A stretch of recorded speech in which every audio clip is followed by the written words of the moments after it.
In the autumn of 1911, a county surveyor named Harlan Osgood Creel climbed into the sealed observation room of the Calhoun County Courthouse in Marshall, Michigan, a room that had been shuttered without public explanation for 22 years. He carried a brass transit level, a leather field notebook, and a hand-drawn diagram that an elderly retired architect named Clarence Foss had pressed into his hands 3 days before dying of pneumonia. The room smelled of something Creel would describe in his notes as sweet burning, like copper filings held to a lamp. The windows had been painted black from the inside, with a mineral-based sealant that had not degraded in over 2 decades. The original cupola dome, a 64-foot structural crown that had topped the courthouse since 1857, had been removed without public notice in 1889 and replaced with a flat-roofed cap of unremarkable pressed tin. But the observation room beneath it was still there, intact. And what Creel found inside it, mounted to the floor on a set of iron brackets that had been sawed off cleanly at the base, were the remnants of something the official record of Calhoun County has never once acknowledged. He filed a 14-page report with the county clerk's office on November 3, 1911. The report was pulled from the public index within 6 weeks. Harlan Creel never filed another government document of any kind. He abandoned surveying entirely by 1913. When his daughter was interviewed by a local amateur historian in 1959, the first thing she said was that her father had told her never to ask about the courthouse report. The second thing she said was that he had wept when he said it. The official explanation for what happened to America's pre-1880 courthouses is maintenance, structural deterioration, the excessive load-bearing weight of an aging cupola pressing down on decades-old brick, rising cost of upkeep in a period of fiscal tightening. That is what every surviving county record says. That is what every architectural preservation committee has dutifully repeated for more than a century. But here is what those records never once explain. Harlan Creel was not a dreamer or an eccentric. He was a licensed civil surveyor with 17 years of active government fieldwork across 5 Michigan counties. He had signed off on the structural integrity assessments for 6 separate public buildings between 1899 and 1910. He had no documented history of instability, no recorded conflict with any public official, and no financial complaint against Calhoun County or its administrators. Within 4 months of his filing that report, the county clerk who had formerly received it, a man named Thomas Weybridge, 38 years old and in apparent good health, died of what his attending physician recorded as acute nervous collapse. Within 8 months of Weybridge's death, the circuit judge who had originally issued the 1889 closure order for the cupola room, then 71 years old, had all of his private papers removed from the county historical archive by a federal officer whose name appears in the transfer log as simply Agent CR, Washington, D.C. No badge number, no department, no surname. The 14-page Creel report has never been recovered. What was mounted on those sawed-off iron brackets in that sealed room has never been officially described by any public body in any surviving document. Before we go further, if you find these buried investigations as compelling as I do, hit subscribe so the next one reaches you when it drops. The algorithm tends to suppress this kind of research unless you directly signal otherwise. Now, back to what Harlan Creel found in that room and why it connects to more than 800 courthouses across 31 American states.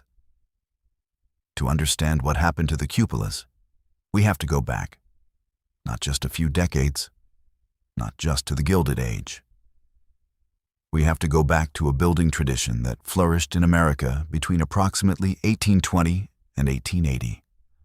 A tradition so consistent, so geographically widespread, and so architecturally specific in its construction requirements that it genuinely cannot be explained by aesthetic preference alone.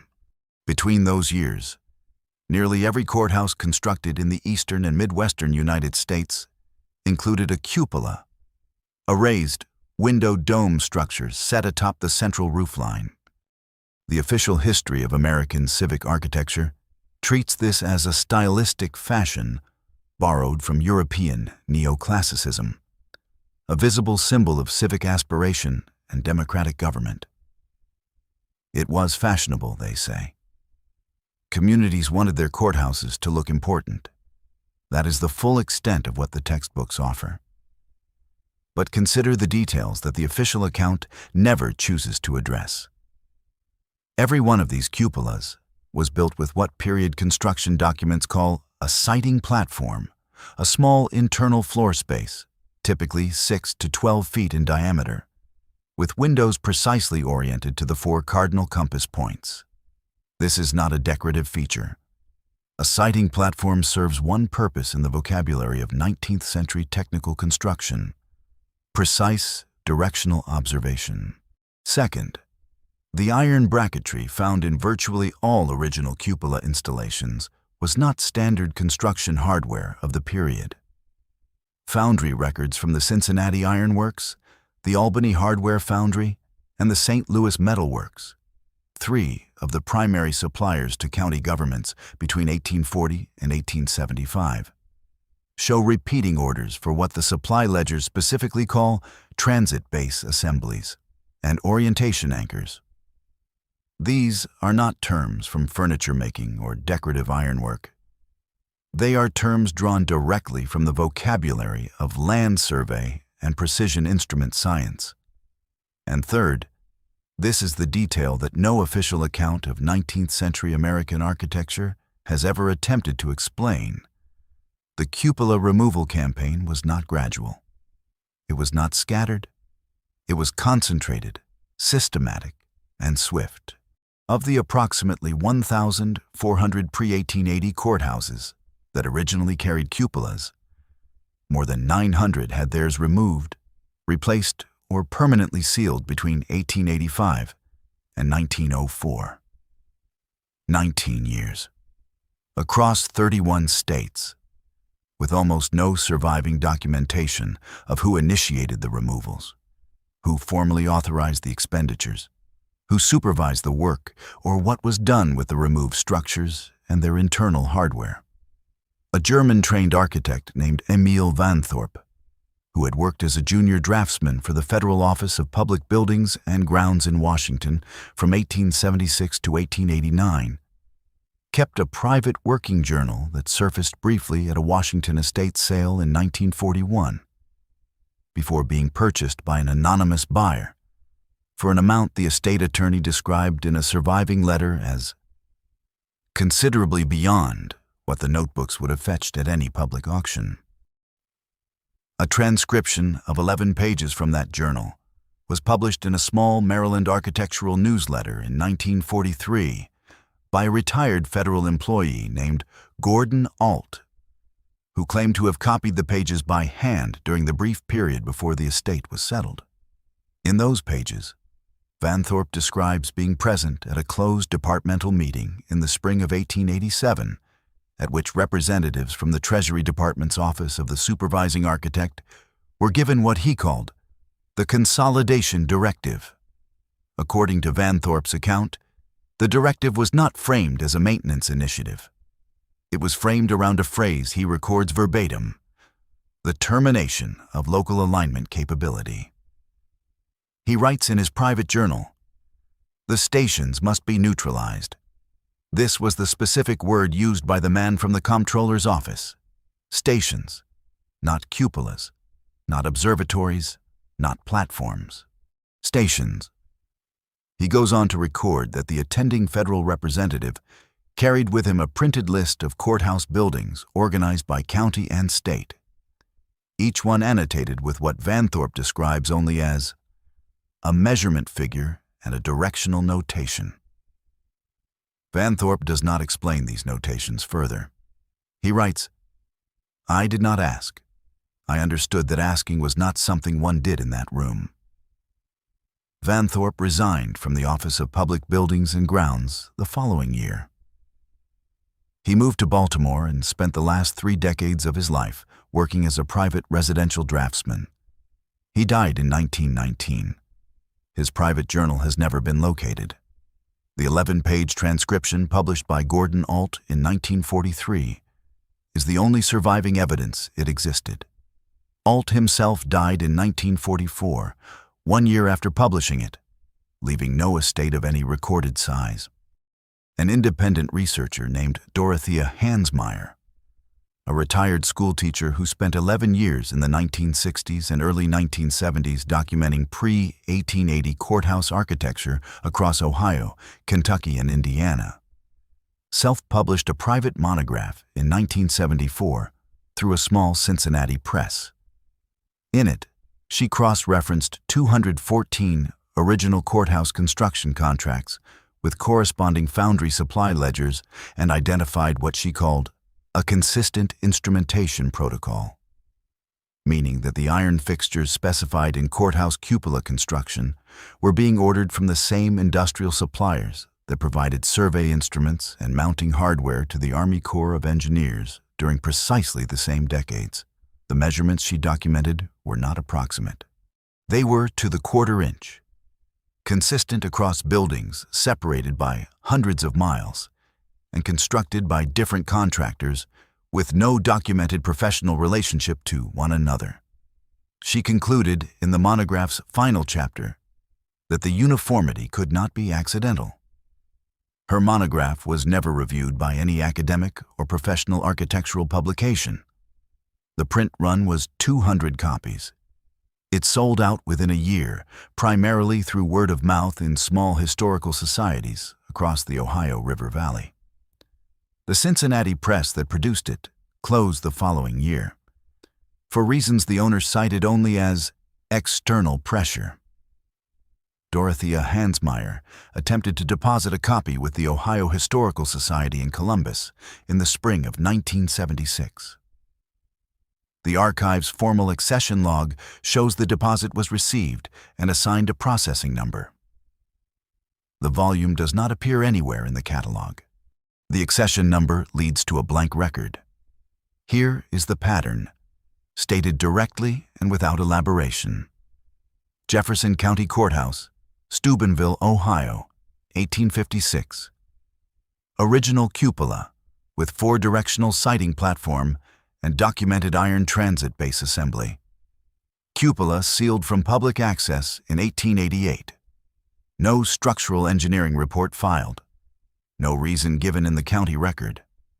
Boone County Courthouse, Burlington, Kentucky, 1863. Original cupola with documented orientation anchor ironwork specified by name in the original construction contract. Cupola removed entirely in 1891. The removal was funded through a federal public works appropriation that does not appear in any subsequent federal budget accounting or congressional record. Putnam County Courthouse, Greencastle, Indiana, 1857. Original cupola with a siding floor and a compass rose inlay laid in the original pine decking at the time of construction. Cupola replaced with a flat cap in 1893. Before the cap was installed, the compass rose section of the floor was cut out and removed. The rest of the original floor was left in place. The removal of that specific section and nothing else was documented in a brief line in the contractor's supply receipt. No explanation for the selective removal was recorded. Carroll County Courthouse, Carrollton, Ohio, 1871. Cupola sealed in 1890. The sealing was overseen by a Treasury Department representative who was identified in the county commissioner minutes only as the federal agent accompanying the order. No name. The original orientation anchor brackets were extracted from the floor during the sealing. The holes left by their removal were filled with concrete, which was not a standard floor repair material of the period. This is not coincidence. This is a pattern.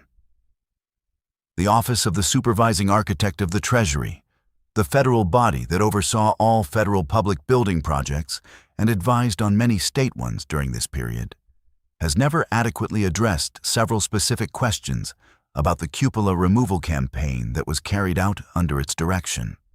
It has never explained why the removal orders came without structural engineering reports in the overwhelming majority of documented cases.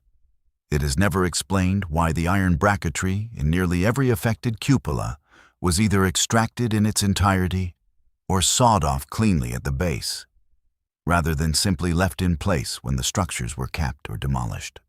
It has never explained why the internal terminology that appears in the Van Thorpe transcript, stations, alignment capability, consolidation directive, does not appear anywhere in the surviving public record of 19th century American civic architecture or federal building administration. Why would a federal office expend significant appropriated funds to remove structures from county courthouses across 31 states without requiring structural reports? Why does the concentrated removal campaign align almost precisely with the period between the passage of the Survey of the Coast Expansion Act in 1878 and the completion of the U.S. Geological Survey's revised National Triangulation Network by 1905? Why would the iron hardware that had no meaningful salvage value, be specifically extracted from dozens of structures rather than left in place when the rooms above were sealed? Why would a federal agent attend the sealing of a county courthouse cupola in rural Indiana and then decline to give his name to the county commissioner's minutes? These questions do not go away because institutions refuse to answer them. Here is what the accumulated evidence suggests, stated with care and without reaching beyond what the documents support. The cupolas of America's pre-1880 courthouses were not primarily decorative. They were functional. They were, in the private terminology of the federal officials who ordered their removal, stations, fixed reference points in a distributed observation and alignment network that was operational across the United States during the middle decades of the 19th century. What that network was precisely measuring, what it was aligning to, who was operating it at the federal level, and what data it generated remains a matter of documented anomaly rather than proven conclusion. What is documented is this: the network was dismantled. It was dismantled rapidly and at concentrated federal direction within a 2-decade window. The men and the one woman who came closest to understanding what they had encountered inside those sealed rooms, Harlan Creel in Marshall, Emil Van Thorpe in Washington, Dorothea Hansmeyer in Cincinnati, were in each case removed from the record before their findings could reach any wider public audience. Not all in the same way, not all with the same finality, but in every case, the record was closed before the question could be answered. Harlan Creel tried for 11 years after his 1911 report to compel someone in state government to reopen the Calhoun County file. He wrote to the Michigan State Historical Commission in 1913. He wrote to the state legislature in 1917. He wrote to the Federal National Archives in 1919, identifying himself by name as a former licensed surveyor with documented physical findings from a sealed public building. Each letter received a form response. None produced any action.